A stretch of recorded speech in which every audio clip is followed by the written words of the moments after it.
రాష్ట్రంలో ఒక పక్క ఆర్టీసీ సమ్మె, ఇంకొక పక్క నీటి ఎద్దడి, ఇంకొక పక్క పవర్ కట్స్, ఇంకొక పక్క ఫీ రియంబర్స్మెంట్ రాక ఆల్మోస్ట్ మొత్తం అకాడమిక్ ఇయర్ అయిపోయిన తర్వాత కూడా ఇబ్బంది పడుతున్నటువంటి ప్రజలు, ఇంకొక పక్క మక్కలు వచ్చినాయి, అవి కొనేటోడు దిక్కులేడు, కొనుగోలు కేంద్రాలు ఎక్కడ ఓపెన్ చేస్తలేరు, ఆడపిల్లలకి ఇస్తాన్న 2500 రూపాయలు ఇంతవరకు దిక్కులేదు.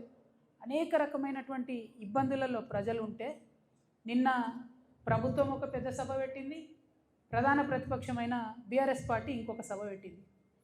ఏం చేసిరు వీళ్ళిద్దరు సభలు పెట్టి అంటే, బీఆర్ఎస్ పార్టీ ఏమో ఉట్టి కథలు చెప్పింది, కాంగ్రెస్ పార్టీ ఏమో పిట్ట కథలు చెప్పింది.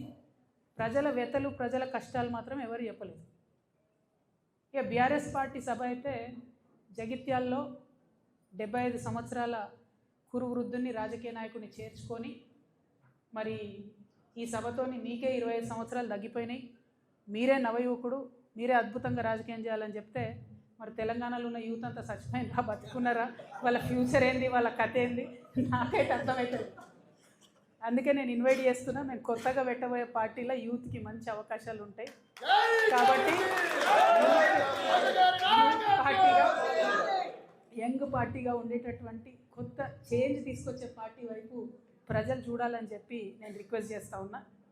ఎట్ ద సేమ్ టైం మీరు బీఆర్ఎస్ పార్టీ పెట్టినటువంటి సభను అబ్జర్వ్ చేసినట్టయితే కేంద్ర ప్రభుత్వాన్ని పల్లెత్తు మాట అనలేదు.